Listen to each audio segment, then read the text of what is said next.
Hello लोगोफोर खुलुमबाय नोंथांमोनखौ आंनि गुबुन मोनसे भिडिअ बरायबाय आसा खालामो नोंथांमोना गासिबो मोजाङै दङ मैया 25 जानुवारि खालारै रुंसारि फंबाय मानब ज्योति दैमारिनि जा सारादु दङमोन बेनिनो बिथांनि नखराव बिथांनि आखाइनि सोरजिलुफोरखौहाय बेबायदि साजायदोंमोन मैयानि सानावहाय माला बेफोरखौनो आङो नोंथांमोननो दिन्थिनो होननानै नैबे भिडिअखौ लाबोदों बिथांनि आखाइनि सोरजि जाफोर बिथांनि आखाइनि सोरजिनाय सावगारि बेफोरखौहाय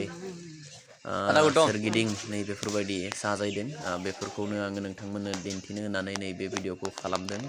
आङो मैया फेसबुकआवबो होदोंमोन फेसबुकआव गोबां नायगिरि बिथांमोना अनसायदों दा दिनैहाय बे भिडिअखौ आङो इउटुबावबो नैबे भिडिअखौहाय होनो थाखाय बा होनाय जादों थ' बिथां फंबाय मानब ज्योति दैमारिनि आखाइनि सोरजिफोरखौ नोंथांमोना नुबाय बिथाङा जोबोद खस्थ' खालामनानै माथो गसाइनि माया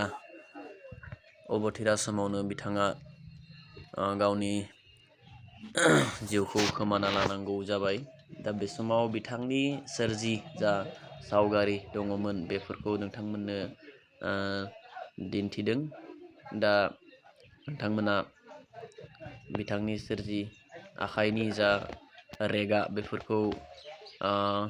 बोरै नुखो कमेन्ट खालामनानै खोन्थाहरदो।